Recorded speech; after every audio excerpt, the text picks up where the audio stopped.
पहले कुरान करीम के खिलाफ आवाजें उठती थी। कुरान करीम को कुरान करीम को एक झूठी किताब, ये जादुई किताब कहा जाता था। तो पहले मक्के की गलियों में कहा जाता था, मक्के के बाजारों में कहा जाता था, पहले बैठकों पे बैठ करके कहा जाता था। लेकिन आज कुरान करीम के खिलाफ जो आवाज उठ रही है वो बाजारों में नहीं, वो गलियों में नहीं, वो बैठकों पे नहीं, बल्कि आज की ज़हीन कुव्वतें, आज की ज़हीन ताकतें कुरान करीम के खिलाफ आवाज उठा रही हैं। ज़हीन ताकतें मैं इसलिए कह रहा हूं कि पहले गलियों बाजारों में कुरान करीम के खिलाफ बोला जाता था और आज कुरान करीम के खिलाफ अल्लाहु अकबर पूरी मीडिया कुरान करीम के खिलाफ लगी हुई है। आज इलेक्ट्रॉनिक मीडिया, प्रिंट मीडिया के जरिए, अखबारात के जरिए कुरान करीम को दहशतगर्दी की माज़अल्लाह किताब कहा जा रहा है। कुरान करीम को एक ऐसी किताब साबित करने की कोशिश की जा रही है जो किताब दहशत फैलाती हो, जो किताब तफरीक पैदा करती हो, जो किताब जुल्म फैलाती हो, माज़अल्लाह। और ऐसे दौर में अगर कोई कुरान करीम की आवाज लेके उठता है, अगर कोई कुरान करीम को समझाने के लिए, कुरान सिखाने के लिए कोई आगे बढ़ता है, तो बताओ ये कोई छोटा कारनामा है या बहुत बड़ा कारनामा? दिल में हरदम हो ख्याले गुंबदे खजरा फकत, हर घड़ी आंखों में हो नज़ारे तैयबा फकत। दिल में हरदम हो ख्याले गुंबदे खजरा फकत, हर घड़ी आंखों में हो नज़ारे तैयबा फकत। और अपना सब कुछ दीन पर जिसने निछावर कर दिया, यानी करबला में अपना सब कुछ दीन पर जिसने निछावर कर दिया, है वो बेशक हैदरे कर्रार का बेटा फकत। सुभान अल्लाह माशाअल्लाह। और आगे कहते हैं गैर के दर पे न फैलाऊं कभी दस्ते तलब, गैर के दर पे न फैलाऊं कभी दस्ते तलब, काश मिल जाए मुझे हसनैन के दर का, हसनैन के दर का सदका फकत। और आगे कहते हैं ऐ मेरे जोशे जुनू ले चल मदीने में मुझे, ऐ मेरे जोशे जुनू ले चल मदीने में मुझे, मैं भी देखूं आमिना के लाल का रोजा फकत। ऐ मेरे जोशे जुनू ले चल मदीने में मुझे, मैं भी देखूं आमिना के लाल का रोजा फकत। और पढ़ लिया कलमा उमर ने हो गए दिल से फिदा, पढ़ लिया कलमा उमर ने हो गए दिल से फिदा, जिस घड़ी देखा रसूले पाक का चेहरा फकत, जिस घड़ी देखा रसूले पाक का चेहरा फकत। दुनियावी जहन रखने वाले हजरात अगर से इसे बड़ा छोटा समझे, एक छोटा सा मदरसा खुला है, एक मकतब खुला है, लेकिन हकीकत यह है कि आज के दौर में यह कोई छोटा मोटा कारनामा नहीं है, बल्कि बहुत बड़ा कारनामा है और बहुत बड़ा काम है, ये तारीखी काम है। इसलिए आज के दौर में और ज्यादा अहम हो गया है ये काम, कुरान करीम की तालीम का इदारा ये और ज्यादा अहम हो गया है। इसलिए कि पहले भी कुरान करीम के खिलाफ आवाजें उठती थी, पहले भी कुरान करीम के खिलाफ बोला जाता था, पहले भी कुरान करीम को दहशतगर्दी की किताब कहा जाता था। लेकिन आज के दौर में और पहले दौर में बहुत बड़ा फर्क है।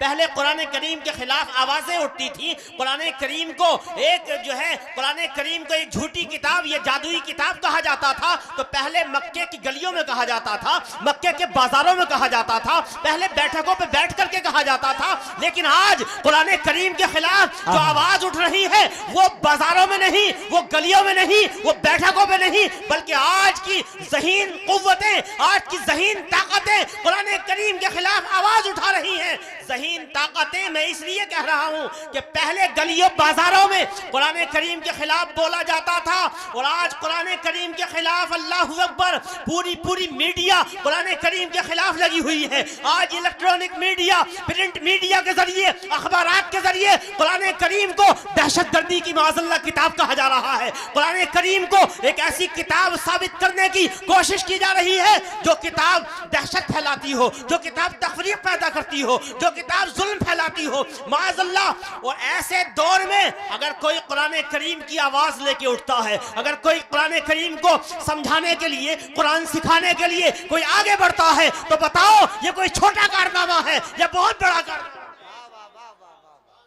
मैं आपको बताना चाहता हूं लेकिन एक बात याद रखिए, कुरान के खिलाफ जितना बोला जाए, कुरान के खिलाफ जितना कहा जाए, कुरान को जितना दहशतगर्दी की किताब कहने वाले वजूद में आए, लेकिन अल्लाहु अकबर, कुरान करीम का ये एजाज, कुरान करीम का ये मौजज़ा आज भी रोज़े रोशन की तरह और पूरी ताबनाकी के साथ रोज़े रोशन की तरह हमारे सामने उभर रहा है कि लोग लाख कहें कि कुरान दहशतगर्दी की किताब है, लेकिन अल्हम्दुलिल्लाह आज भी मुसलमानों के 10-10 साल के बच्चे, 8-8 साल के बच्चे कुरान करीम को पूरे 30 पारों समेत अपने ज़हन दिमाग में बसाते नजर आ रहे हैं। वाह वाह, नारे तकबीर, नारे रिसालत, अजमत कुरान, बरकत कुरान, रिफअत कुरान, जलसे तजवीदुल कुरान, जिंदाबाद। ये कुरान करीम का एजाज है और मैं तो कहूंगा कि दुनिया में इस वक्त मुसलमानों की तादाद तकरीबन 1.5 अरब की तादाद में है मुसलमान। 1 अरब 40 करोड़ या 1 अरब 80 करोड़ की तादाद में मुसलमान इस वक्त दुनिया में बसते हैं। और ये कहा जाता है कि मुसलमान जो है वो दूसरे नंबर पर हैं। पहले नंबर पर जो दुनिया में आबादी पाई जाती है वो ईसाइयों की, क्रिश्चियन हजरात की पाई जाती है।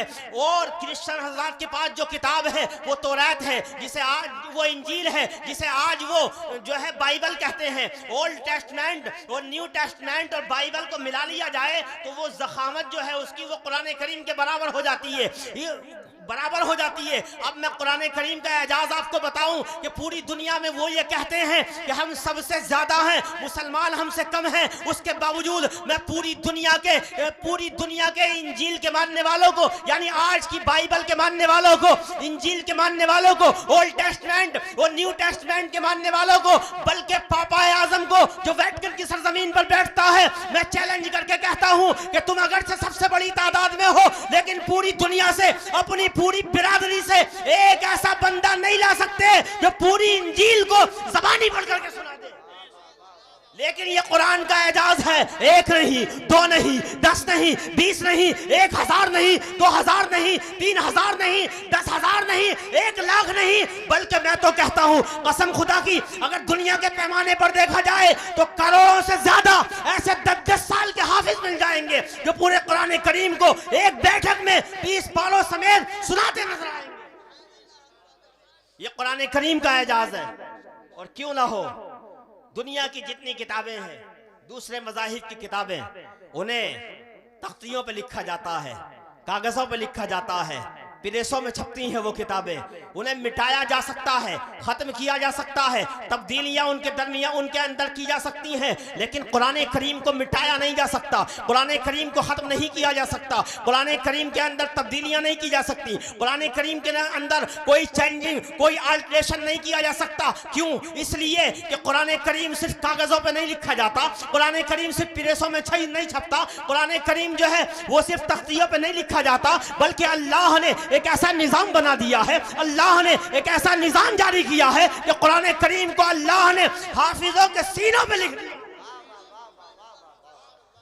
हाफिजों के सीनों पे लिखा जा रहा है। और दूसरी वजह यह है कि दुनिया में जितनी किताबें आई, हो सकता है किसी के जहन में यह सवाल पैदा हो जाए कि तौरात को नाजिल करने वाला भी अल्लाह, इंजील को भेजने वाला भी अल्लाह, ज़बूर भी अल्लाह की किताब, तो पता चला कि ज़बूर भी अल्लाह का कलाम, तौरात भी अल्लाह का कलाम, इंजील भी अल्लाह का कलाम। सवाल पैदा हुआ, जब ये अल्लाह का कलाम है तो इंजील को बदल कैसे दिया गया? जब तौरात अल्लाह का कलाम है तो तौरात को बदल कैसे दिया गया? जब ज़बूर अल्लाह का कलाम है तो ज़बूर को बदल कैसे दिया? अल्लाह के कलाम को दुनिया वालों ने बदल कैसे दिया?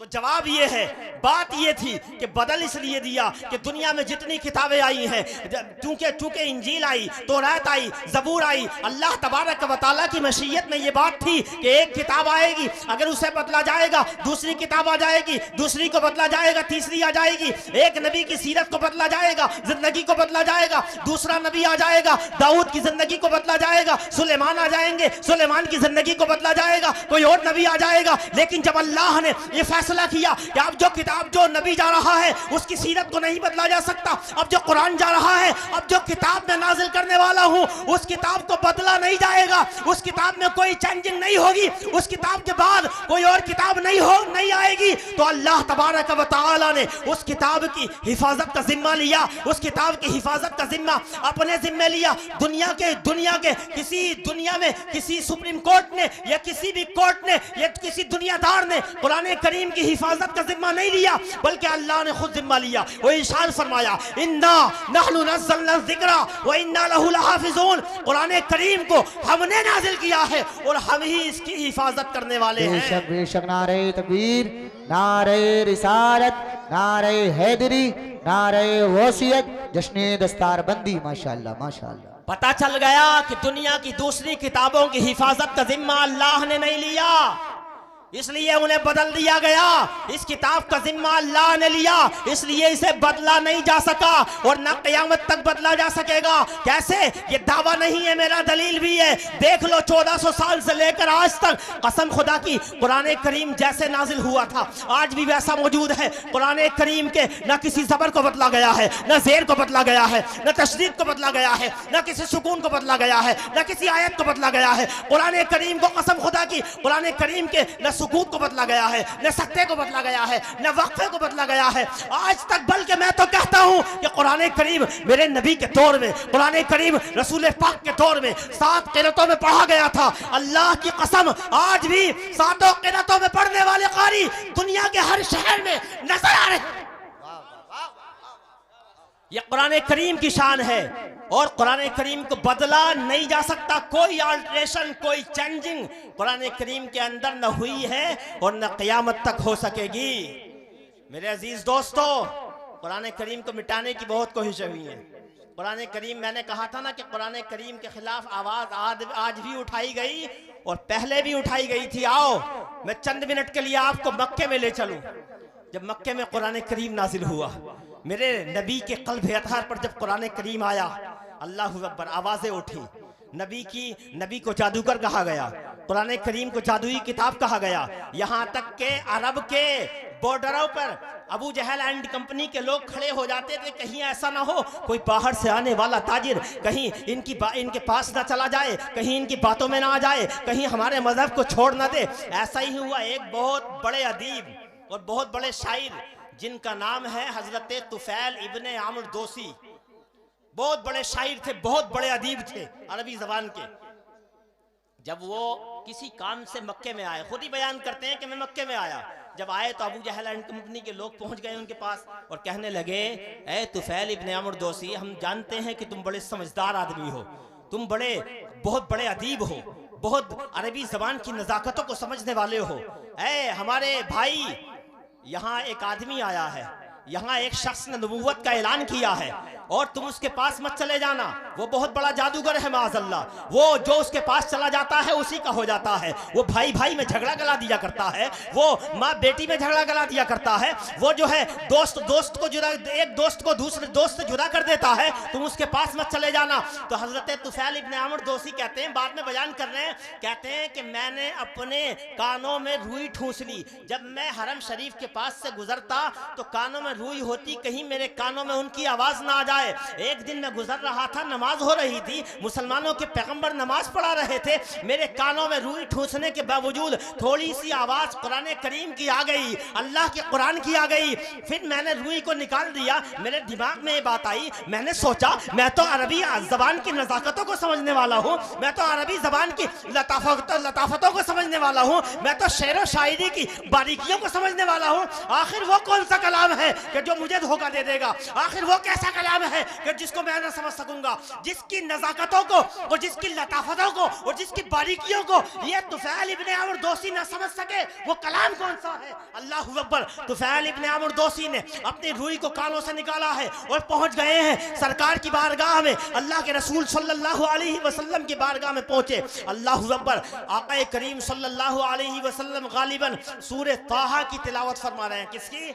सूरह ताहा की तिलावत फरमा रहे हैं। तुफैल हदीस का मफहूम है, तुफैल इब्न आमर दोसी के कानों में कुरान करीम की जब आवाज टकराई है, कुरान करीम की आवाज आई है कानों में, रस घुल गया है। अल्लाह अकबर, कान जो है वो चाशनी से भर गए हैं। और तुफैल इब्न आमर दोसी ने कहा था, अल्लाह अकबर, ये लोग तो कहा करते थे ये कोई जादुई कलाम है, ये कोई जादुई आवाज है, आप किसी जादू की तालीम देते हैं। अल्लाह अकबर, मैंने बहुत कलाम सुने हैं, बहुत शायरी की है, अरबी जबान के बड़े बड़े कसीदे देखे हैं, सुने भी हैं, लेकिन आज तक अल्लाह अकबर, अल्लाह की कसम, मैंने ऐसा कोई कलाम नहीं सुना। और मैं तो कहता हूं ऐसा कलाम किसी दुनियादार का हो ही नहीं सकता, बल्कि ये कलाम तो यकीनन अल्लाह तबारक व तआला का। सुभान अल्लाह। नारे तकबीर, नारे रिसालत, अजमत कुरान, बरकत कुरान, इदारे तजवीदुल कुरान, जलसे तजवीदुल कुरान, नारे तकबीर, नारे रिसालत। और तुफैल इब्न आमर दोसी ऐसे दीवाने हुए, कहा या रसूल अल्लाह, हाथ बढ़ाइए और कलमा पढ़ाइए। रसूल कायनात ने पढ़ा दिया, पढ़ो अशहदु अल्ला इलाहा इल्लल्लाहु व अशहदु अन्ना मुहम्मदन अब्दुहु व रसूलुहु, और दायरे इस्लाम में दाखिल हो गए। कहते हैं या रसूल अल्लाह, मैंने बहुत शायरी की है, बहुत सा कलाम पढ़ा है, बहुत अरबी पढ़ी है, लेकिन आज के बाद अगर मेरी जबान से निकलेगा तो कुरान पाक निकलेगा। आज से इस कलाम के अलावा किसी और कलाम की तबलीग ना करूंगा। अल्लाह अकबर, तो ये कुरान है, ये अल्लाह का कलाम है, ये तासीर पैदा करने वाला कलाम है। इसलिए कुरान करीम का इदारा कायम करना ये कोई छोटी बात नहीं है, बल्कि बहुत बड़ी बात है और काबिल मुबारकबाद है। हजरत कारी गजाली साहब हमारे दोस्त, कि उन्होंने एक ऐसे महल्ले में कि जहां ज्यादातर चूंकि कम पढ़े लिखे लोग, यानी जो है कुरान करीम की तालीम बच्चे पढ़े हुए नहीं है, वहां इदारा कायम किया है ताकि बच्चे कुरान करीम पढ़ ले, अल्लाह का कलाम समझ ले। अल्लाह के कलाम को पढ़ने के बाद उनके दिलों के अंदर तासीर पैदा हो जाए, इसलिए कि अल्लाह का कलाम कुरान करीम को अल्लाह ने यह आजमत बख्शी है कि वो जिस जबान पर जारी हो जाए, अल्लाह ताला उस जबान में मिठास और शीरीनी पैदा कर दिया। इसलिए मेरे दोस्तों, बहुत अच्छा कुरान करीम को सीखो, कुरान करीम को सिखाओ। कुरान करीम बहुत आला किताब है। और पता है, ये हाफिज कुरान, अगरचे दुनिया वाले हाफिज कुरान को कुछ ना समझे, लेकिन पता है यह हाफिज कुरान कितना मुकद्दस होता है, कितना मुअज्जम होता है, कितने मर्तबे वाला होता है। एक दो हदीस में आपको सुनाऊं, जब नफ्सी नफ्सी का आलम होगा, क़यामत का दिन होगा, कोई किसी का पुरसाने हाल नहीं होगा, किसी के टखनों तक पसीना, किसी के घुटनों तक पसीना, किसी की पेशानी तक पसीना, कोई पूरा पसीने में डुबकियां लगा रहा होगा, माँ बेटी से भाग रही होगी, भाई भाई से भाग रहा होगा, एक दोस्त दूसरे दोस्त से भाग रहा होगा। ऐसे आलम में अल्लाह अकबर, जब सारे लोग कब्रों से निकलेंगे तो उस वक्त एक हाफिज कुरान भी अपनी कब्र से निकलेगा। उसके सामने एक कमजोर दुबला पतला शख्स आएगा, उसका चेहरा मुतगय्यर होगा, हदीस पाक में है उसका चेहरा मुतगय्यर होगा। वो हाफिज कुरान से कहेगा, ए हाफिज कुरान बता, तू हाफिज कुरान से कहेगा, बता क्या तूने मुझे पहचाना? वो हाफिज कुरान कहेगा, मैं तो नहीं पहचाना। तो वो कहेगा, मफहूम है हदीस का, वो कहेगा कि ए हाफिज कुरान सुन, मैं कोई और नहीं हूं, बल्कि मैं वो हूं जो तुझे रात को जगाता था, और तुझे कुरान की तिलावत कराता था। सुबह उठता था तो तू कुरान की तिलावत करता था, दिन में तुझे रोजा रखाता था। ए हाफिज कुरान सुन, मैं वही कुरान हूं जिसे तू रात में भी पढ़ा करता था और दिन को भी पढ़ा करता था, सुबह भी पढ़ा करता था और नमाजों में भी पढ़ा करता था। और उसके बाद हाफिज कुरान, आखिरी बातें कर रहा हूं, हाफिज कुरान का मर्तबा मुलाहजा फरमाए। वह हाफिज कुरान जिसने कुरान पर अमल किया होगा, जिसने कुरान को मुकम्मल तरीके से सीखा होगा, उस हाफिज कुरान का मकाम कितना बुलंद होगा। अल्लाह अकबर, अल्लाह तबारक व तआला की तरफ से हुक्म होगा इस हाफिज कुरान को ताज पहनाया जाए, ताजुल वकार पहनाया जाए, वकार का ताज पहनाया जाए। ये मुस्नद अहमद की हदीस पाक है, हजरत बुरैदा असलमी से मरवी है। हाफिज कुरान को ताज वकार का ताज पहनाया जाएगा। ऐसा ताज होगा जिसकी रोशनी के सामने तुम्हारे घर के अंदर सूरज की पड़ने वाली रोशनी मांद पड़ जाएगी। अल्लाह अकबर। और उसके बाद उस हाफिज कुरान के वालिदैन को बुलाया जाएगा और वालिदैन को बुला करके उन्हें 2 जोड़े पहनाए जाएंगे। क्या आज अल्हम्दुलिल्लाह यहाँ 9 हाफिज हो रहे हैं, 9 हाफिज। और 9 हाफिज समझो सवाब का कितना अजीम सवाब का काम है। ये 9 हाफिज होने के बाद ये जब पढ़ाएंगे तो हो सकता है ये 9 हाफिज जो है 90 को हाफिज बना दें, और फिर वो 90 जो है 900 को हाफिज बना दें, और फिर वो 900 जो है 9000 को हाफिज बना दें, और वो 9000 जो है हो सकता है 9 लाख को हाफिज बना दें। ये सिलसिला चलता रहेगा और सवाब आपके नामाए आमाल में लिखा जाता रहेगा। हाफिज कुरान को ताज पहनाया जाएगा, और हाफिज कुरान के वालिदैन को हदीस पाक में मुस्नद अहमद की हदीस में है कि हाफिज कुरान के वालिदैन को 2 ऐसे जोड़े पहनाए जाएंगे कि पूरी दुनिया के लोग उन जोड़ों की कीमत का अंदाजा नहीं लगा सकेंगे। पूरी दुनिया के लोग उन जोड़ों की कीमत का अंदाजा नहीं लगा सकेंगे। वो वालिदैन कहेंगे ऐ मालिक मौला, या तो अल्लाह से पूछेंगे ऐ मालिक मौला, ऐ परवरदिगार आलम, ऐ खालिक अर्ज़ो समावात, ऐ खालिक अर्ज़ समावात, ये तो बता कि ये जोड़े हमें क्यों पहनाए गए हैं। ये फरिश्तों से पूछेंगे ऐ मलाइका की जमात, ये तो बताओ हमने कोई ऐसा सवाब का काम तो ना किया था, ऐसी कोई नेकी तो हमें नहीं लगती कि हमारे अंदर मौजूद थी कि जिसकी वजह से हमें इतने कीमती जोड़े पहनाए गए हैं। तो जवाब आएगा, फरिश्ते कहेंगे या अल्लाह की तरफ से जवाब आएगा, वजह यह है कि आज जो तुम्हें ये जोड़े पहनाए गए हैं, वजह यह है कि तुमने अपने बेटे को दुनिया में हाफिज कुरान बनाया था। उस हाफिज कुरान ने अपने कुरान करीम पर अमल किया था। आज उसी का सदका है कि आज तुम्हें ये जोड़े पहनाए गए हैं।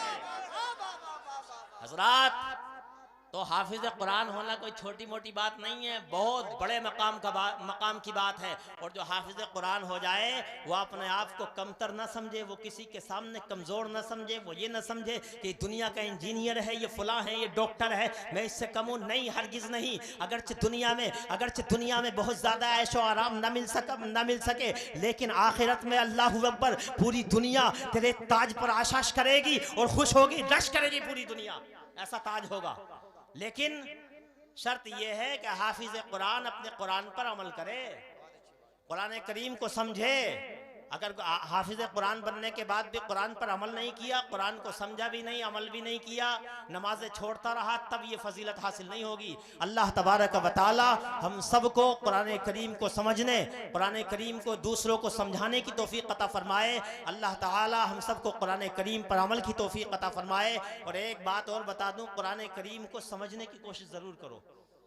यानी तफसीर कुरान जहाँ जहाँ होती है, कहीं अगर तफसीर कुरान होती है, कुरान का दर्स दिया जाता हो तो वहाँ जाया करो। मैं अपनी मस्जिद में अल्हम्दुलिल्लाह कोट गरबी में अनवर शाह मियाँ वाली मस्जिद में मुसलसल 3 साल से दर्स कुरान दे रहा हूँ। कुरान करीम की तफसीर वहाँ की जाती है जुमे के दिन ईशा के बाद में। तो आप हजरात वहाँ आए, कुरान करीम को समझना जो है ना, एक आयत को आपने समझ लिया ना और समझ के पढ़ लिया तो पूरे कुरान की तिलावत से ज़्यादा सवाब मिलेगा।